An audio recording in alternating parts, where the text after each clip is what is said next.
നമസ്കാരം.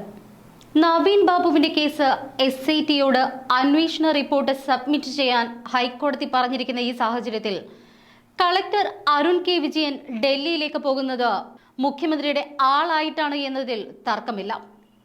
CBI ആസ്ഥാനമായ ഡൽഹിയിലേക്ക് തന്നെ അരുൺ കെ വിജയൻ ഒരു മാസക്കാലത്തേക്ക് മാറി നിൽക്കുന്നത് ഗൂഢമായ പദ്ധതികളേറെയുമായിട്ടാണ്. നവീൻ ബാബു കേസിൽ വമ്പൻ അട്ടിമറികളാണ് ഇനി ഉണ്ടാവാൻ പോകുന്നത് എന്ന് സുനിശ്ചിതം.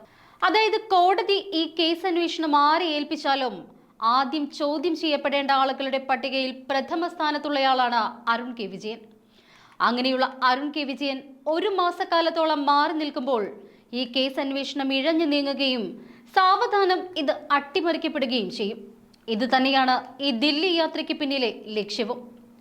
മാത്രമല്ല, മുഖ്യമന്ത്രി പിണറായി വിജയന്റെ ദില്ലിയിലെ സ്വാധീനവും ഈ കേസിൽ അരുൺ കെ വിജയന് തുണയായേക്കും. ഇതുവരേക്കും ഈ കേസിൽ കളക്ടറുടെ മൊബൈൽ ഫോൺ പോലും പരിശോധിച്ചിട്ടില്ല.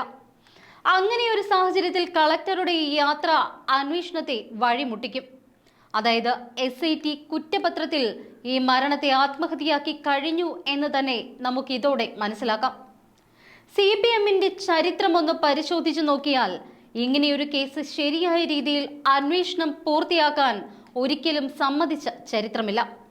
ആന്തൂർ സാജൻ കേസിൽ ഗോവിന്ദന്റെ ഭാര്യയെ രക്ഷിച്ചതുപോലെ തന്നെ ഇവിടെ ദിവ്യയെയും കളക്ടറെയും രക്ഷിച്ചെടുക്കാൻ CPM അരയും തലയും മുറുക്കി ഇറങ്ങിക്കഴിഞ്ഞു. നവീന്റേതൊരു സാധാരണ ആത്മഹത്യയാക്കി പ്രതികളെ രക്ഷിച്ചെടുക്കാനായി ഈ കേസിനെ മാധ്യമ സൃഷ്ടിയാക്കി തീർക്കാനായിരിക്കും മിക്കവാറും അന്വേഷണ സംഘത്തിന്റെ ശ്രമം. ഈ കേസിൽ സാമൂഹ്യ മാധ്യമങ്ങളുടെയും കൈക്കടത്തൽ അന്വേഷണ റിപ്പോർട്ടിൽ പരാമർശിച്ചാലും കോടതി അത് മുഖവിലേക്ക് എടുക്കില്ല എന്ന് തന്നെ നമുക്ക് കരുതാം. സാധാരണഗതിയിൽ കളക്ടർ പദവി വഹിക്കുന്ന ഒരാൾക്ക് ദില്ലി യാത്ര ചെയ്യണമെങ്കിൽ മുഖ്യമന്ത്രിയുടെ ചീഫ് സെക്രട്ടറിയിൽ നിന്നും കൺസേൺ വാങ്ങണം.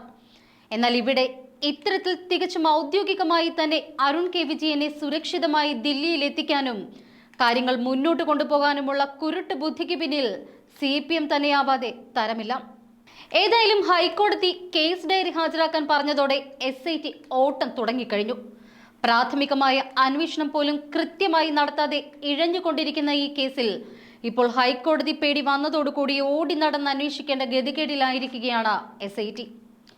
നവീന്റെ മൊബൈൽ ഫോൺ ഫോറൻസിക് പരിശോധന പോലും നടത്താതെ കണ്ണൂർ മജിസ്ട്രേറ്റ് കോടതിയിൽ വ്യാഴാഴ്ച ഹാജരാക്കി.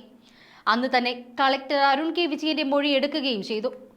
കേസിൽ പ്രാഥമിക അന്വേഷണം നടത്തിയ കണ്ണൂർ ടൗൺ SHO എടുത്ത മൊഴി മതിയെന്നായിരുന്നു നേരത്തെയുള്ള നിലപാട്. എന്നാൽ കേസിൽ ഹൈക്കോടതിയുടെ ഇടപെടൽ ഉണ്ടായതോടുകൂടി വീണ്ടും വിശദമായ മൊഴിയെടുക്കുകയായിരുന്നു.